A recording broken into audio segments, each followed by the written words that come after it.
여러분 안녕하세요, 오롱장입니다. 일단 질문 들어온 거 몇 가지 답변을 드리면요. 제가 Q&A니까 제가 질문에 대한 답변을 아예 안 하는 게 아니고요. 매주 토요일 밤 9시에 라이브에서 Q&A 타임을 진행을 하고 있습니다. 그 외에는 제가 좀 여력이 안 돼서 진행을 못하고 있습니다. 양해 좀 부탁드리고요. 제 정규 강의는 지금 아직은 접수를 받고 있는데 가능하면 빨리 듣고 많이 움직이시는 게 좀 이득이 있습니다. 왜 그러냐면 그 시장이 그렇습니다. 지금 제 정규 강의 다루는 시장 자체가 지방 시장이다 보니까 그게 뭐 편하게 데이터만 보고 이렇게 편하게 전화 몇 통하고 이렇게 되는 게 아니라서 많이 움직여야 되는 시간이 필요한데 아마 다들 생계업으로 바쁘시니까 그런 부분에 대해서 미리 좀 안내를 드립니다. 오늘은 제가 생각하면 어떻게 보면 부동산 시장의 매력 아니면 특이성에 대해서 하나 말씀을 드리고자 영상을 켰습니다. 왜냐면 지금 현장에 나가면 이 특이점이 굉장히 도드라집니다. 여러분 지금 금리 많이 올라서 이제 고민이시죠. 그리고 주식 때문에도 좀 고민이시고 비트코인 때문에도 좀 고민이신데 이게 참 저도 이런 게 어려워요. 주식이 이제 내려간다고 미국이 긴축한다고 주식은 이제 하향장이라고 많이들 말씀을 하셨는데요. 또 최근 며칠간은 주식이 또 올라갑니다. 미국도 올라가고 원래 이래요. 오르락 내리락 오르락 내리락 이렇게 참 맞추는 게 거의 불가능하다고 보고요. 여러분이 좋아하시는 전설적인 뭐 주식 투자자들 있잖아요. 뭐 예를 들어 뭐 피터 린치도 있고 아니면 워렌 버핏도 있고요. 아니면 그 외에도 정말 많은 분들이 많이 있습니다. 그런데 그분들이 한 얘기가 이거잖아요. 주식에 일단 매수 매도 타이밍을 맞추려고 하지 마라. 못 맞추니까 그런 얘기가 있겠죠. 그런데 주식에는 매수 매도 타이밍을 못 맞추지만 한 가지 특이성이 있습니다. 그리고 이 특이성 때문에 저는 주식을 굉장히 두려워합니다. 그리고 이 특이성이 부동산에도 존재하긴 하지만 부동산은 이 특이성이 굉장히 저한테 유리하게 작용을 합니다. 뭐냐면요. 공포심입니다. 아마 오늘 제 얘기 듣고 동감 못하는 분들은 많지 않을 겁니다. 주식 해보셨나요? 주식을 하다가 처음에 할 때는 올라갈 거란 설레임으로 합니다. 맞죠? 주식을 돈 벌려고 하지 내려갈 거 생각하시는 분들은 없거든요. 이상함 할 필요가 없겠죠. 주식은 무조건 올라가는 걸 원하고 합니다. 자, 그런데 샀는데 내가 원하는 방향이 아니라 내려가기 시작합니다. 어떻게 하면 될까요? 뭐 저기 또 유튜버나 어떤 분들은 이제 뭐 이게 저평가다. 세일 구간이다. 원래 내려갈 때 사야 된다. 공포에 사야 된다. 이런 말씀을 하시는데 전 틀린 말 같진 않아요. 주변을 보면은 아무튼 이제 공포심이 들 때 내려갈 때 사신 분들이 돈을 버는데 그분들이 생각보다 오래 가져가진 않더라고요. 저는 주변에. 물론 장기 투자하시는 분도 계시는데 뭐 개개인별로 다른 것 같습니다. 자, 그런데 이렇게 내려갈 때 기존에 갖고 있던 사람들은 어떻게 할까요? 무섭죠. 공포심이 모든 걸 지배할 때가 있습니다. 그럼 어떻게 합니까? 던집니다. 그리고 다시 올라가면 사람들은 이렇게 얘기합니다. 뭐 빨래질 당했다 아니면 개미 털기 당했다. 실제로 그럴 수도 있고요. 세력이라는 게 존재한다고 하니까. 그러니까 무슨 말이냐면 주식은 산 다음에 비트코인은 산 다음에 내려가면 심리적으로 극도로 고통스럽고 그리고 팔아버리면 이제 아웃이죠. 부동산 시장은 어떻게 될까요? 이건 제가 지금 실제로 겪고 있는 일이기도 한데요. 여러분이 지금 집을 살고 계신데 이제 부동산 시장이 내려갈 것 같아요. 아니면 주식 시장이 내려갈 것 같아요. 아니면 금리가 올라갈 것 같아요. 그 이후로 집을 파시나요? 정말로. 그걸로 집을 던져버리세요. 공포심이 든다. 집값이 내려갈 것 같다. 그러니까 살고 있는 집 팔아버리자. 전 주변에 없습니다. 집은 맨 마지막이죠. 내가 진짜 망했을 때 아니면 도저히 답이 안 나올 때 집을 팔아버립니다. 그리고 하다못해 내려갈 것 같으니까 집을 팔고 싶으신 분들도 내가 이 집을 팔고 전세나 월세로 들어갈 계획을 짜셔야 되는데 이때 전월세가 안정적인지 전월세가 올라가고 있는지는 파악을 하시는 게 대다수기 때문에 웬만한 공포심에 집을 팔지는 않습니다. 자, 그런데 지금 금리가 올라가니까 많은 분들이 이 얘기를 하세요. 이제 서로 다 던진다. 글쎄요. 주변을 보세요. 그러고 있나요?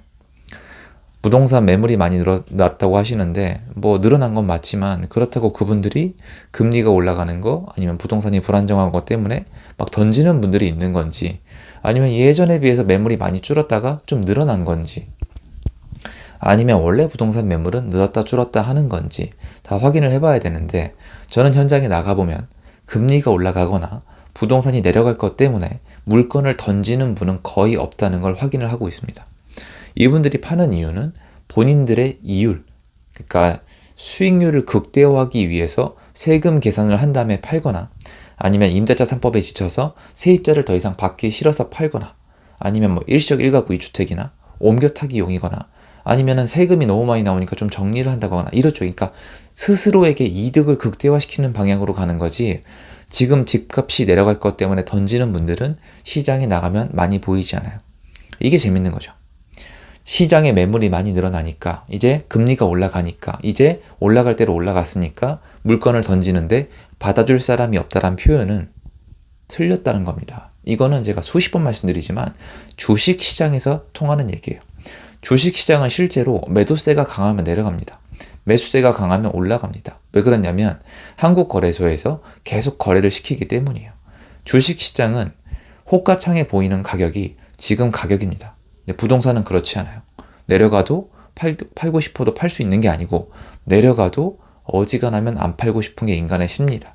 왜냐면 또 세금을 낸 것도 있고, 이렇게 생각하시면 편할 것 같습니다.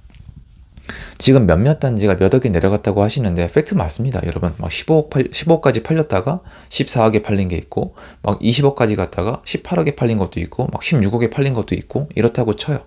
근데 중요한 게 뭘까요? 중요한 건 그 집을 평균적으로 갖고 있던 사람들이 전부 다 지금 마이너스 구간이냐는 거예요. 이게 실제로 여러분 통계에 나옵니다. 그 집을 평균적으로 갖고 있는 사람들이 모두가 마이너스가 되기 시작하면은 공포심을 많이 느낄 거예요. 예를 들어 드릴게요. 자, 어떤 분이 이 집을 10억에 샀어요. 그런데 20억까지 올랐다가 17억이 됐습니다. 공포심을 느낄까요? 분명히 말씀을 드릴게요. 안 느낍니다. 자, 어떤 분이 15억에 샀어요. 20억까지 올라갔다가 18억이 됐어요. 공포심을 느낄까요? 안 느낍니다. 어떤 분이 20억에 사자마자 18억이 됐어요. 공포심을 느낄까요? 느낍니다. 이렇게 따지면 지난 부동산 시장은 정말 급등했다가 많이 올랐다가 지금 떨어진 단지도 있고 올라간 단지도 있지만, 저는 평등하게 똑같이 신고가를 찍은 단지나 내려간 단지나 별 의미가 없다고 말씀을 드리고 있습니다. 의미를 두기엔 거래량이 너무 적죠. 그러면 많은 분들이 얘기하는 것처럼 공포심의 물건을 던지는 얘기가 들려면 해당 시장에 참여한 사람 대부분이 공포심을 느껴야 되는데, 많은 분들이 오해하는 것과 달리 지금 아파트를 가지고 있는 분들은 공포심을 느끼지 않아요. 이분들이 느끼는 건 뭐냐면 짜증과 스트레스입니다. 세금을 많이 내야 되고, 팔고 싶은데 안 팔리고, 전세입자가 안 나가고, 세를 구하려는데 안 나가니까 짜증이 나고 힘이 들고 그런 쪽에 불안감을 느끼는 거지, 대부분의 사람들이 마이너스를 치고 있고 망할 것 같다는 공포심을 느끼고 있는 게 아니라는 겁니다. 따라서 안 던지죠. 그리고 이제 이렇게 물어보실 거예요. 그러면 너는 시중에 나와 있는 금매는 어떻게 설명을 할 거냐? 가보세요. 그 금매는 공포심에 던지는 매물보다는 본인의 수익률을 극대화하기 위해서, 세금을 회피하기 위해서, 아니면 동호수가 안 좋은 걸 그냥 팔기 위해서, 세입자가 껴있으니까 그냥 팔아버리기 위해서 내놓는 매물이 굉장히 많이 있고요. 그마저 그 금매들도 사라지거나 빠지고 있습니다. 거래량이 절대적으로 적어요. 시장이 좋다는 게 아니에요. 집을 가진 사람이 무적이란 뜻이 아닙니다. 근데 시장을 나가서 현장에서 뛰고 있는 사람으로서 전달할 내용은 전달해 드리는 겁니다. 시장은요, 집을 가진 사람이 수익을 극대화하기 위해서 금매가 나오면 나왔지, 공포심의 마구잡이로 던지는 시장은 아직 절대 아닙니다. 그리고 그런 시장은 실수요자들이 대부분을 이루고 있는 수도권이 아니라 투기꾼들이 만들고 있는 지방시장에서 나올 수가 있습니다. 그냥 돈 벌려고 들어갔어요. 내가 집을 사고, 나 같은 사람들, 돈 벌려고 들어온 투기꾼들이 계속 집을 삽니다. 그러다가 이제 하락하기 시작을 해요. 그럼 공포에 질리면 다 던지겠죠. 근데 그게 아니라 수도권에 내 집 마련 한 채 해놨는데, 어렵게 고민해서 내 집 마련 한 채 해놨는데 시세가 좀 내려간다고 막 던진다? 서로 던진다? 세금 낸 것도 있고 이걸 판 다음에 어떻게 해야 될지도 모르는데 막 던진다? 아니죠.